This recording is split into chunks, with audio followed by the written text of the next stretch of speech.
Hello, Chana. Hello. Hi, Great to see you, great to see you too. and thank you for participating in this webinar. Great. Of course, no worries. Where are you located? In Alto, so in Ah, Helsinki. yeah. So that's great. Yeah, yeah, it's really dark, but great. What time will it get dark at this moment in year? 4 p.m. more or Ah, less. yeah. It's gonna And get to 3, I think, in December. So uh, it's gonna get darker much sooner. yeah, it's a big difference, isn't it, between the summer and the winter? It's uh, It is. so I think we have some 27 participants that registered. So that's I think that's nice. Yes, Laura will also join us, and Rovan and Magali, Mag. I think. Yeah, Perfect. because I Perfect. think Laura brought you in, or how did you come here? Yes, Laura, but me and Eduardo was in Edinburgh with us. So it's University of Edinburgh, we're 3 out of the 5 speakers. It's great to to do that, Yeah. and thank you again for participating. Yeah, of course. I think it's nice to give people alternatives to see where they can apply, what they can do, and all the Yeah, links. So I hope that the slides are fine. Like I yeah, added 2 extra slides. I put them in the exact same style of everything else, so they're not too yeah. different. But at least they Thank you have for links to click. yeah. You didn't share the presentation. Yeah, thank you for doing that, and your slides are great. So I hope we have sufficient time, but Yeah, just even if feel we free don't, it's to. fine. We can just share it with the other PhD candidates, so at least they can have the links. Because what I find super useful is having links to do Mhm. everything. Yeah, It's that's so easier to have a helpful. place where you can look for positions. Yeah. Okay. Hello, Magali. Hi. Hello. Hi. So it seems that we have some issue to accept people. How you could have accesses? Because if you click on the link, it does not work. I actually clicked on the second link and it worked. Okay, so Because the first one doesn't work yeah, so because it's just like the join instructions, but the second one it works. yeah, So I think that if so people just click the second one, they're gonna be able to access. yeah. So what I had? Okay, so but Now you're muted. yeah, the thing I need to be host and Okay. okay, I will. Okay, now then it will be easier if there is only one host. Of course, I can make you co-host. No, it's fine. Okay, who will share? So okay, now I am host. Okay, great. Perfect. So where is the waiting room? I There don't is see no any waiting waiting room. room. Okay, so so I don't see any waiting room. So can you okay, Robin is coming. Who will share some slide? Hi, Robin. Can you can you share the slides? I think that's best. And then when we want to use I do. yeah, is it possible? Okay, so you tell me next slide and all that. So the thing is that I just only have a Google Docs, which is I prefer some PowerPoint. It would be easier. Do you have some PowerPoint, or I will just okay? You only have the Google Docs. Yeah. Okay. The thing is to just look professional, even if it's no. Okay. But please go on in your conversation. That's fine. It's about it. Rufen and Shara, do you know each other? And Magali, Rufen, I guess you know each other, right? I met Rowan on the conversation. I will. Okay. Yeah. But please go on talking. Me, I am doing some up. But I think I cannot hear you. I We don't know if hear it's.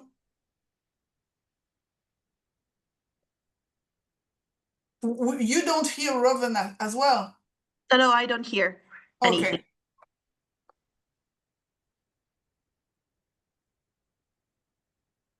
Okay. So I try. No, what you see? No. I assume that you can hear me now. Yeah, Perfect. exactly. So, And yeah, so Magali and I, we have met, but hi, Chiara. Very nice Hi. meeting you. Nice meeting you too.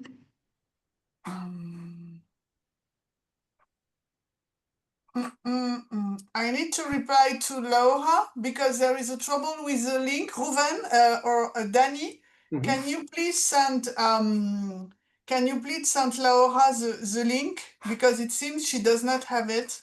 Okay. Yeah, I think so. There, also the link and the meeting, the invite leads to another Zoom meeting.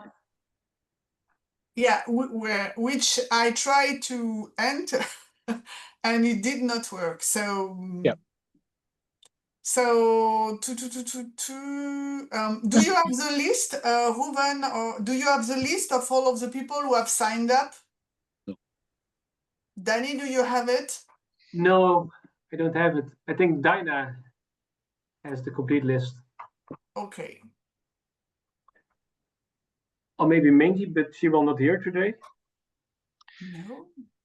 The list should be probably available on the Google Drive. Okay. Laura, okay, Laura is here. Great.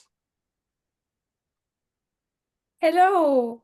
Hello. Technical difficulties. We all love them so briefly before. How are you all doing? Fine. And you? Yeah, I'm getting there.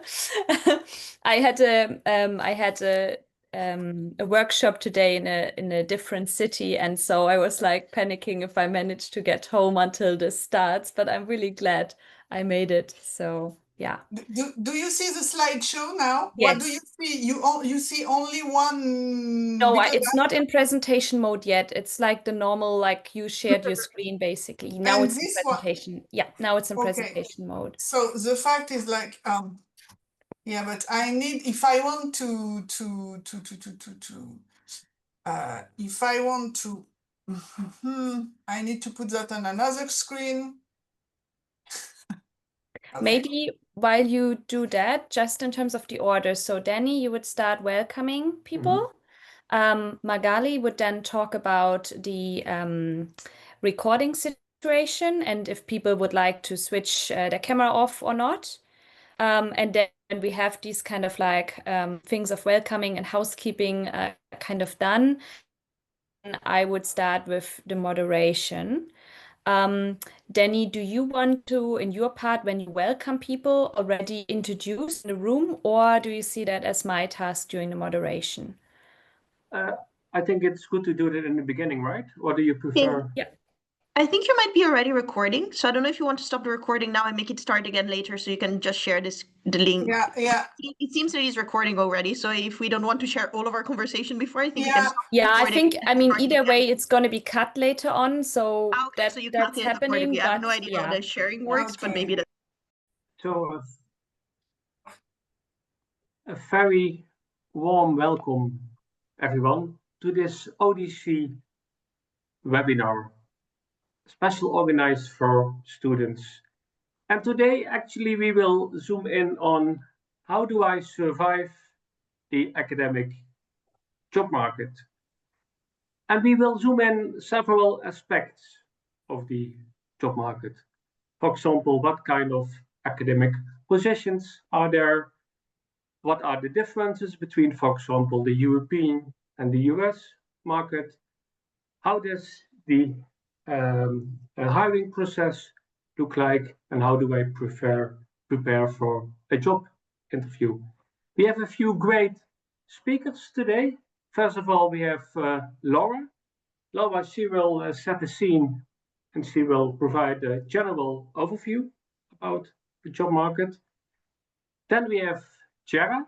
Chiara will share her fresh perspective about how is it to be on the job market. Then from a bit more senior perspective, Ruven, he will share this perspective from the hiring committee. And then Magali we'll zoom in on how can you use AI when you are on the job market. So that's the presenters part, and then we will open the floor to everyone. Then we will stop the recording and have a safe space to explore wishes, but also maybe fears. Laura, may I hand it over to you? Yes, thank you so much for the introduction, Danny. So first of all, also a very warm welcome from me and from the ODC division. I want to see through at the end of the slides also other ways to stay in touch with us, and we're going to introduce that a bit more when we're wrapping up today. But this is something that we've been doing now, I think, since around 3 years or so. So it's really nice to have you all together here and to do this. And we all kind of like from the division do this in our free time. So, you know, it's like it's not a kind of like polished workshop that's been awaiting you. It's something that we all do together. And so it's open for your questions and for us just to interact with each other and hopefully help each other out and provide some helpful advice over the next hour. So for today, as Danny was saying, we are looking into the different perspectives that are out there on the job market. And this is just a small amount of information, of course. It won't be comprehensive and have everything together, but we hope that these personal stories are something that helps you to understand some points of the job market maybe in more detail and to make it a little bit more equal, depending on wherever you are, to have a certain base of information. And this is also very much what we are about as a division, as ODC division. It's like a smaller division and it's a very personal division. So hopefully you're going to get a little bit of that vibe in our session today. Now, the first thing I'm going to talk about is the different type of academic positions out there. There for sure will be more than what we cover here, but that based on the past experiences with members from the division have been of interest to people. So of course, if you have further interests, it would also be something you can put in the chat. And then that's something we know for example, next year to include this. We also want to talk about like how the hiring process in general looks like and how you can actually prepare application materials. And then we also going to look a little bit into what kind of questions could actually come up if you are in an academic job interview and how you can maybe prepare for these interviews. If we could go to the next slide, that would be great. Yep. So we decided to present 3 different options. For you, as I say, that's only a small amount of stuff that we decided to focus on. So there's other stuff out there, mainly for people that like to stay in a research-focused institution. There would be a lecturer or assistant professor role. So lecturer is a term that is used in some countries, while in others it's called assistant professor. These positions can either be tenure track or non-tenure track. Usually, the majority of them in the past has been tenure track. With the market getting more difficult, there's also a lot more non-tenure track positions coming up here. But the idea is to have a long-term position to do research and teaching, often in kind of an equal ratio, depending on where you're at. The postdoc or research fellow position is often a little bit more short-term, and it's mostly dedicated to research. So in most situations in most countries that would be less teaching. You'd be in a research institution, but often you'd also be part of a project. Not always, but in most cases you would work together with an investigator, your PI, that would kind of set a project for you, and then you would work within this. Then we also have teaching focused positions. Here again, we all have a lecturer and an assistant professor role, very similar to the research-focused one, but the focus here would be way more teaching in comparison to the research focus. And similar to what we have as a postdoc or research fellow, we here have an instructor or teaching fellow or adjunct professor tenured. And that would be options that are often more temporary and very much teaching focused. And then also have a practitioner or role, which is often, especially in the US background, to my knowledge, called a clinical professor. So that would be a position for individuals with significant industry experience. So I myself am situated in Germany. That in Germany would be like if you go to University of Applied Science and you're applying for a position there, which normally means with significant industry experience, at least 5, but often 10 or more years in the industry before you would go there. It does say that my internet connection isn't very stable right now. I do hope you can hear me okay. Otherwise, just let me know. As I was saying, these are just a basic overview. So additional considerations based on the country you're in terms of terminology and job titles. So they can vary from country to country. And also in terms of the contract type, if it's short term, if it's fixed term, the different types of contracts and also time requirements even differ not only between countries, but also between universities. So it's really important to kind of check that out in detail for whatever university you apply for, so that you actually realize, for example, are these tenure criteria feasible for myself? Okay, there's going to be a lot of input right now, but then we're going to have the speakers and the open questions, so hopefully it's not terrifying you too much. We can go to the next slide. Yes, thank you. So this is just a very brief overview where, because the majority of us board members either from the US or from Europe, so where we made this kind of comparison. And what we thought to do here is trying to understand a little bit better, how does the job market actually look like? And even the term job market is something that I think, depending on from where you're joining us, might not be something really familiar to you. The job market as such is, in the US context, very structured. So with AOM, so at the Academy of Management meeting, that was this year at the end of July in Copenhagen, with this conference, kind of like the job market year starts in the US. So there would be interviews taking place and a lot of people applying for jobs. Because of that, it's a very scheduled timeline and process. And people would usually then, from US institutions, join 1 year before they would be finished, go onto the job market, ideally secure a job, and then the year where they finish their PhD right afterwards start in their position. We have a difference in the US between research and teaching schools based on tier categories, and we have a primary market versus secondary market. The market in general is pretty competitive. The PhD programs in the US are longer than European ones, so we're often talking about 5, 6, or sometimes even 7 years. So therefore, people then tend to, at least in the past, we see changes with the market now, but people are tending to go directly to assistant professor positions, while in the shorter PhD programs that we, for example, in many European countries have, people would definitely go for a postdoc. But as I'm saying, that starts to change. There's high expectations if you take a role on there. So you have a high publication amount to do for a research heavy role, but you also have a higher salary in comparison to the European jobs. If you would like to apply to the American market, it's definitely helpful to go to the AOM conference to get an idea there. You can do interviews with most of the schools there. You're going to get updates on that through the career website and also through the whatever division you're joining through their websites before the Academy of Management meeting is on. But also it would really make sense to do, for example, an institutional visit to an US institution to get to understand the system and try it out if it would work for you, and get some contact details there. And if you would apply in the US, you potentially have to apply very broadly. For the European market, we don't have the job market as closed off in the sense of that we have this like super rough like timing. If like we have this 1 year starting with AUM, we have that with some schools, but often it's more an ongoing kind of recruitment that we're having here.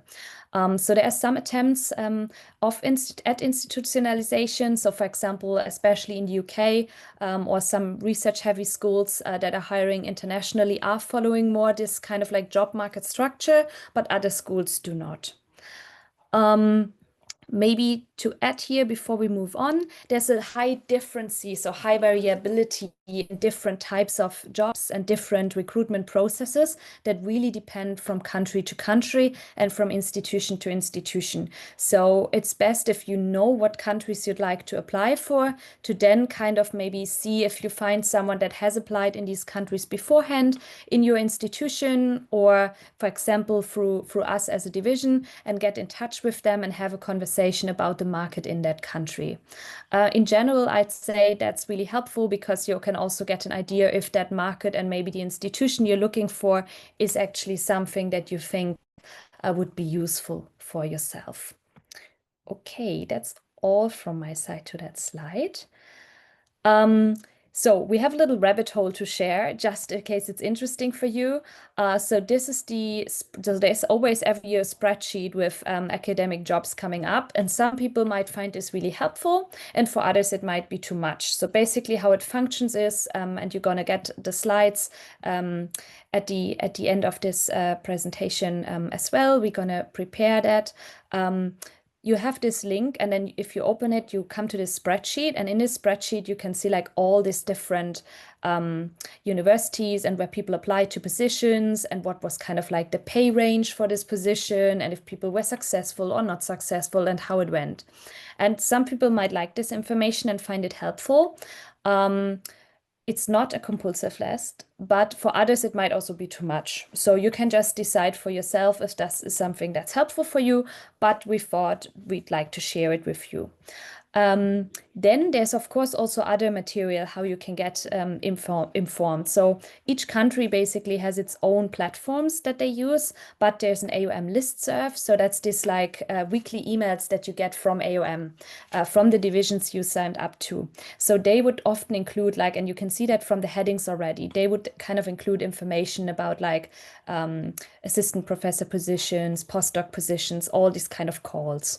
And they would then often have these screening interviews that I was just talking about at AUM. And then, for example, for the UK, there's a website that's jobs.ac.uk.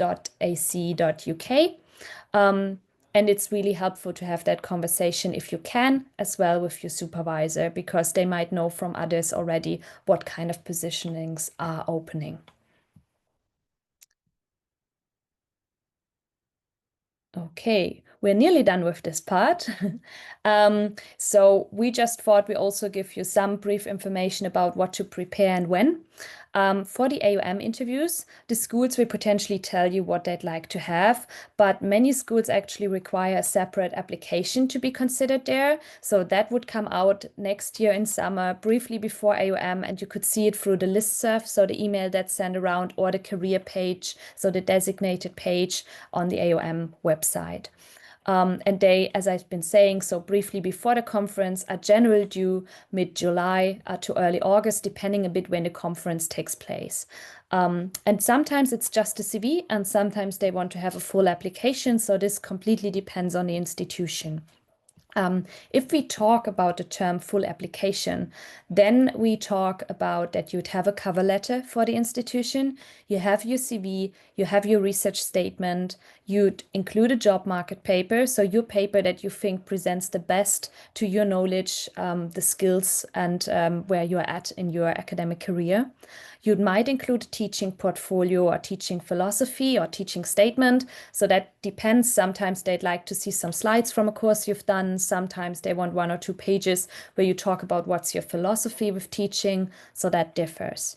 And then they'd also often require letters of recommendation, or in some cases that you have the references for yourself in the CV and they contact them directly to get these letters of recommendation. In some cases, they'd like writing samples, or have an additional application form or a diversity and inclusion statement, like in many US institutions, sometimes teaching evaluations, and sometimes they'd like to see contribution to practice. So this is just a few examples of what could happen, what you could expect depending on where you're applying. Then maybe briefly in regards to the interview. things to kind of demonstrate. So you want to show that you have a fit to the institution. So very similar to an industry job, you want to show why you fit in there. So you shouldn't only look at like the overall statement of the university, but have a look at like who would be your colleagues. Like if you go to the department website, what kind of information can you find there? How do you fit? With whom could you collaborate? These kind of questions on a group level, on the maybe a bigger level, depending on how the school is structured and the school overall. And then you can think about questions like, where do you see yourself in 5 years? What literature you'd like to contribute to? What's your conversation? What do you think is your pipeline? So the projects after this, your dissertation, and what might be future collaborators you're seeing. You can, in terms of your teaching experience, you can talk about what you are willing to teach. Does that fit to, the courses they are having on an undergrad or postgrad level? And usually these kind of talks are around 1.5 hours, but it depends from school to school. And you're presenting often your job market paper, some other academic work, meet faculty, and then might even have a mock teaching period where you kind of show like the type of teaching you're doing. Now, this is most of the case for the lecturer or assistant professor positions. For postdoc positions, depending on the country, this can also be less. And maybe just as the last point, but we can stick on this page, this sounds a lot of work, and it is. I thought, like, when I did my first applications, and we're soon going to hear from our colleagues about the application process, that it's so much work. Like, how can I even do more than one application? But it at least gives you also a good insight to kind of like understand them. And because you look into all these details, you're going to see, okay, do I actually have people I would collaborate there? Who would actually be someone I would be interested in at that institution from my point of view?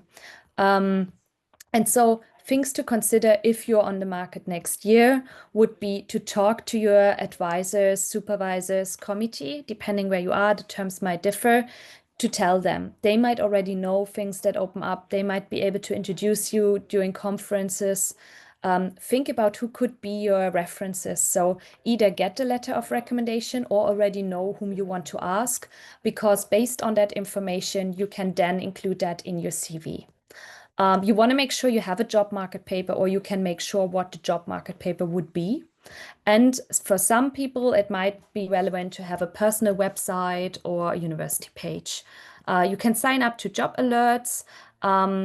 And you can, of course, talk to your colleagues about it and maybe practice together, but also take care of yourself, because it can be a pretty hard time to finish up your PhD and at the same time reply and to all these job applications and do them and maybe also get rejections. But I think we're coming to that.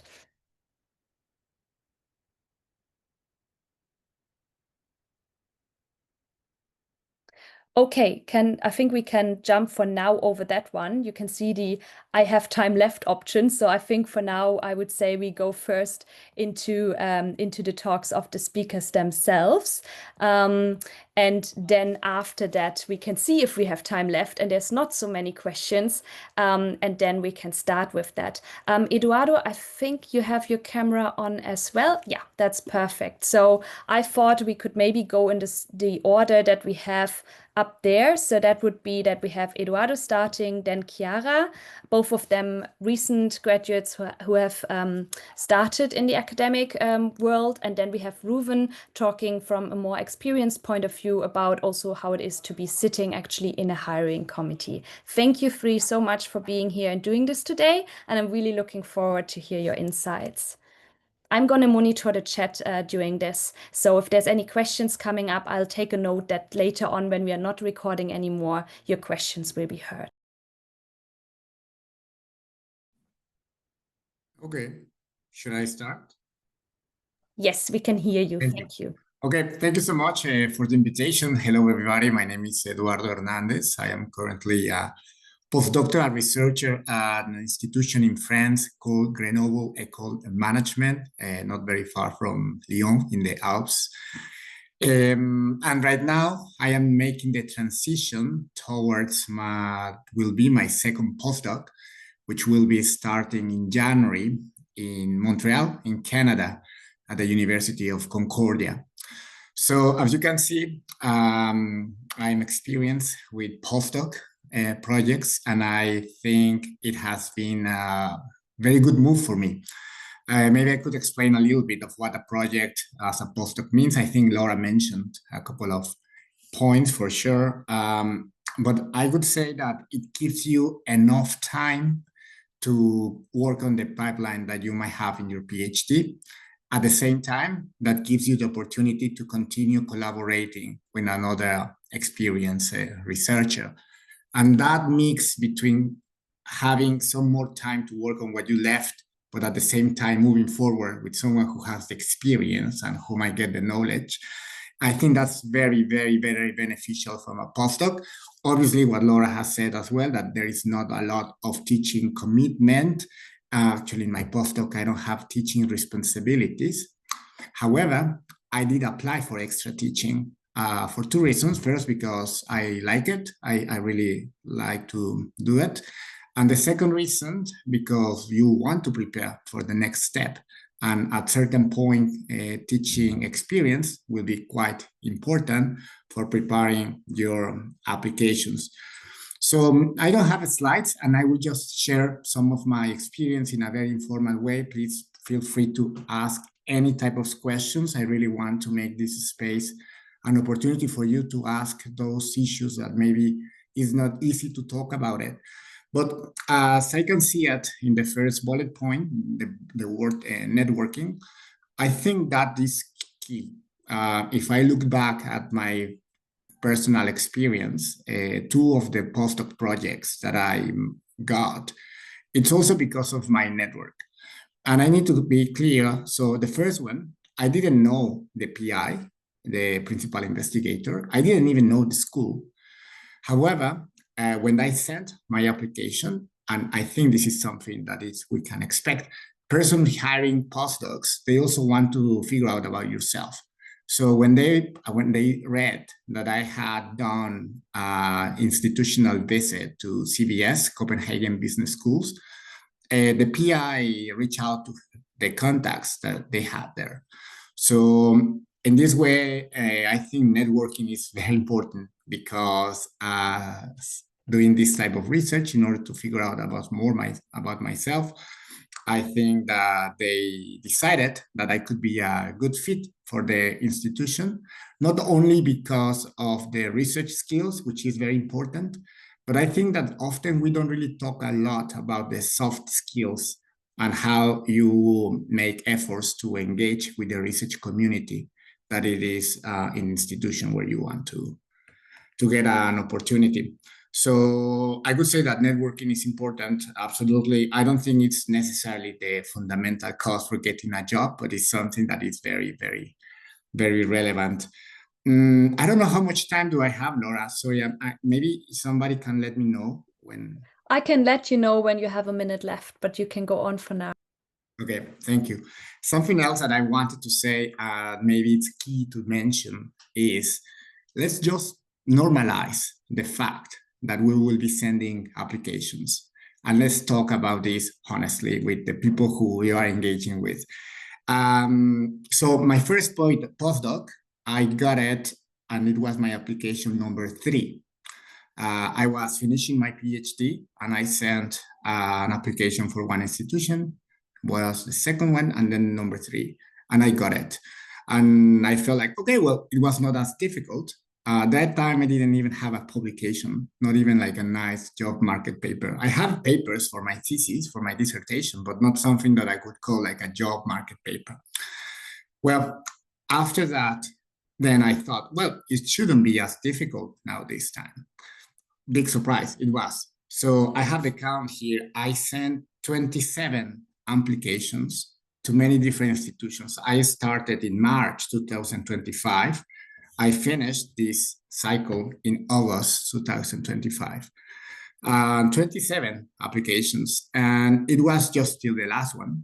Well, one before the last one, because after that I sent another one, that I got that project. Similar situation, someone that I knew talked about myself with that person. So again, I think networking becomes crucial, becomes very important. And how you will enhance this, I don't have like just one single bullet point solution. I think it's also about your personal preferences, your personality, but definitely when I was in my PhD process, I saw some of the missed opportunities that maybe some of my peers didn't take on. Attend to the seminars that you are invited. I hear from many PhD students that they say that it's not a topic that they are interested, this is far away from their research, it takes time from their own projects, so many different excuses. And I could agree with this. Yeah, I think PhD is a full demanding project, but at the same time, it gives you the opportunity to meet people who might be doing similar or maybe not similar things. But in the end, you don't even know how these collaborations will continue. So I guess that attending seminars, going to conferences, I think there is also people who are very good at doing online networking. That's not kind of my stuff, but if you think that you are better in the online environment, then I think that's a good one. And the institutional visit, as I said, if you can do it during the PhD, I think it's something that definitely adds on a lot. In my cohort in Edinburgh, I can also make distinctions between people who did these institutional visits and how that also perhaps helped them to increase their network. So this is a bit of what I wanted to say. Maybe something else. It's also about the Maybe fit. that one could be your last point for now then, and then we move to Chiara. Yeah. So maybe the fit, the fit is between what you can offer to the institution and what institution is expecting as well. But it's also what will make you different from what they are doing right now. But I can elaborate on this later. Okay, thank you. Let's go for Chiara. I have 2 slides prepared, so if you can move forward with the presentation, I think you should see like the next 2 slides that are already attached to it. But in the meantime, I can just start talking. So the idea is that you should plan well in advance what you would like to do or where you would like to go. So for me, I did like Eduardo, I think I did 28 applications. And I applied mostly to assistant professor position with no luck at all. Then I applied to 3 postdocs. 2 I got accepted and 1 I got rejected.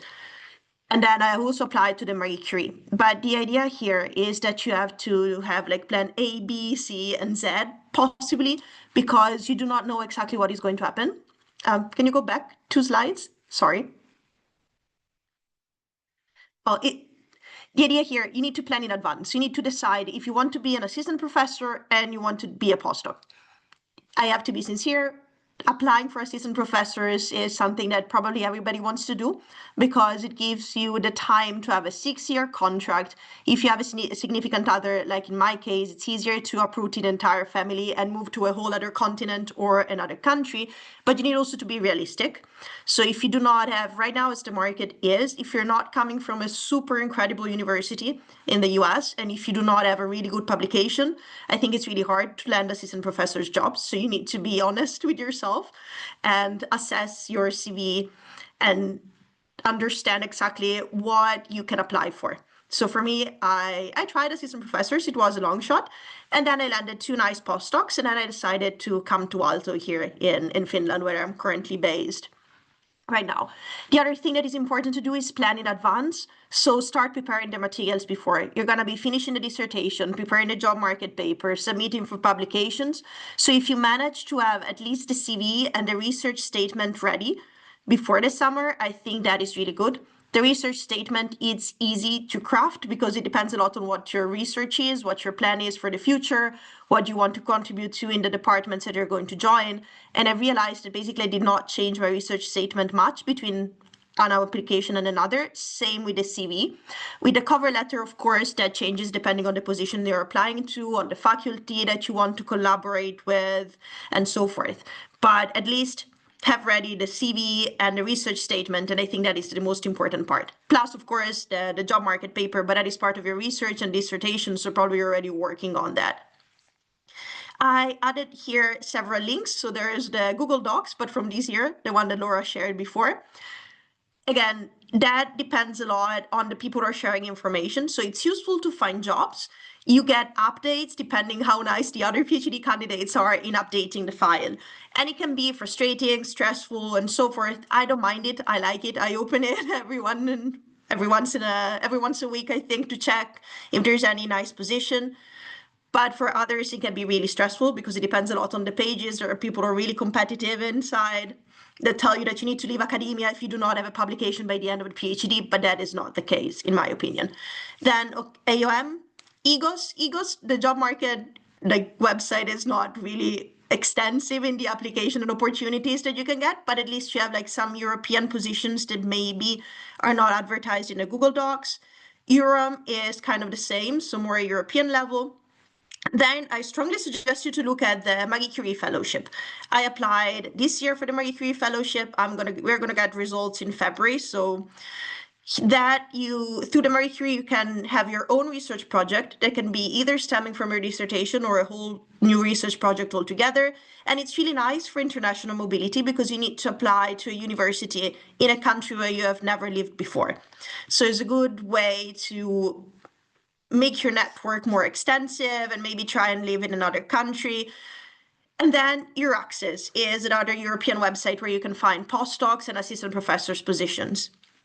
And the most important thing is to reach out to the professors that you want to work with, especially if you want to do a postdoc. So if you apply for postdocs, just don't apply randomly on the application website and that's it. But maybe try to send an email to the professor, ask for an informal call about information you might gather before actually applying. Also to understand if the professor that is opening the position is somebody you would actually like to work with, because in postdocs you work a lot with your PI. So you need to like the person as a person, not only as an academic. So I think it is important to reach out beforehand and maybe try to schedule a call if they're available, or just have an email thread on which you can base your application. And then another suggestion is follow the universities that you like on LinkedIn, because it's there. For instance, I found a postdoc here in Aalto. I was following Aalto University and the PI posted the advertisement for the postdoc and I applied through that. And if we can move to the next slide, which is also the last slide that I actually made. So the idea is that you need to talk to your supervisors because they are the ones who can actually know, as Laura was saying, professors in other universities that maybe are opening postdocs, and they also vouch for you because they're the ones who are going to make your recommendation letters. So I think it's important to have a nice and direct relationship with your supervisor. If your supervisors are not available, or maybe they're older, they're retiring, any kind of problems that you might have, talk to the other PhD students in your cohort and in other conferences, because that is really helpful as well. You're gonna find your future colleagues in the other PhDs that you meet in conferences and friends. So I think that is important in order to network. Do not focus only on the professors or the associate professors, but also on other PhDs and postdocs, because these are the people you're probably gonna end up working with. Prepare the materials early, monitor the market. In the US, in theory, you have both the fall and the spring market, but generally most of the positions come out in the fall. And then do not stress out too much. I think that for me, it was really stressful because you want to have a long-term job that is 6 years. You want to be able to have an assistant professor job. You're going to get rejected or ghosted, which I think is even worse because most of the universities are just going to ghost you and they're not going to tell you anything about how the application went. You need to be patient. That's the other thing. You don't need to stress out too much. If you find a postdoc that you like, even if it's not an assistant professor's position, apply for that. Because maybe the project is nice, it's going to be in line with what you've done with your dissertation, and it's going to give you time. And time is also relevant and important. Because through postdocs, you have time to actually strengthen your pipeline, maybe get out some publications, and learn more, which is always really nice. And try to stay positive. I know that is stressful, but you need just one job. You don't need many. Once you get one job, one postdoc, one assistant professor jobs, then you're going to be fine. And this is my bit out of it. Thank you, Eduardo and Chiara, so much. I would say we can go back to the general slide here and hand over to Ruven now for his insights. So we have now heard 2 insights from 2 colleagues who've been very recently on the job market. And we all know that the job market has changed and got even tougher than it's been before. And now we're getting a perspective from a more experienced scholar also on the other side, how it is basically to be part of a hiring committee. Thank you very much, Ruven. Yeah, thank you very much, Laura, for the nice words, and also thank you very much actually for the organizers for putting this event together. So I really appreciate that. Before I start talking a little bit about my perspective, I think it makes sense to contextualize a little bit where I'm coming from and the perspective I'm taking. So I'm at the moment an assistant professor at the RSM in Rotterdam. I'm tenured. But if you go back to my history, I'm actually coming from practice. So I was working in industry for some time, also as a consultant. After the time, I studied a master's degree because I wanted to, again, open up a little bit. And I studied a general master program. And by that, I came into academia. I met a professor who I really liked, I appreciated. He had a PhD position. I applied, I got into academia. And that's how I ended up in this academic trajectory. So I did my PhD at the LMU in Munich. I also spent some time as a postdoc there. That was actually during when Corona broke out. Then I applied for an assistant professor. I got the position at RSM. I'm now at RSM for 4 years. And I actually was on the job market again because for family and private reasons, I actually decided to apply again. And I will now start a new position in February 2026 as a full professor in Vienna. So that means there were many different things happening. And so also I was on the job market very recently. Now, all of these institutions that I've worked at were more research focused. And whatever I'm now sharing, you should take that into consideration because as Laura shared, there are institutions which have a little bit more engagement, practice, or teaching focus, right? Now, in terms of the committees I've been serving for, I served on a couple of committees where we hired PhD students. I served on 3 committees where we hired postdocs. I served on 2 committees where we hired assistant professors. And now very recently, I was also involved in hiring a full professor. So I have experience on all of these different levels. And I thought before I now talk about all the different details and the processes, and there's a lot of variability even within countries and within Europe, I try to kind of digest a couple of observations and I try to formulate them as learnings that hopefully help you. Okay? And after that, I'm very, very open for any questions that you might have. Now, the very first learning, and that actually strongly resonates with what Chiara just shared, the first thing that I would always recommend is actually reaching out. So the first thing that I would do, if there's a position where you really think there's a nice fit and you are really interested in, I would reach out to the people. I would write an email, would ask, hey, I've seen this job posting. I think there's great fit. I'm super interested. Do you have time for a 10-minute call? I have some questions. I think that this can be extremely helpful because first, normally people accept these kind of things. Second, they know your name. They remember your name. And third, at least in my experience, often you get additional information which is valuable. Most of the time, people cannot put everything in job postings for space reasons, for legal reasons, and also for political reasons. And that's the reason you often get some additional information which might help you to even craft your materials, or perhaps even if you're invited for a talk to actually prepare for these more personal interactions. So I would always encourage people, reach out. It helps. The worst that can happen is people don't reply, but then, it is what it is. I would rather do it and reach out. The second thing, and that's now something which I really experienced at the assistant professor / postdoc level, is that you really can see when people tailored their materials. And tailoring, customizing materials to the particular position and to the particular environment is very important because that is often what is differentiating yourself perhaps from others. This has become now even worse in the times of Gen AI, where people can just, generate text so generating text is not costly anymore. And so you often see when people have really spent some time in studying the terminology institution is using, the programs they are running, to really customize the language they're using to pretty much the position they're applying for.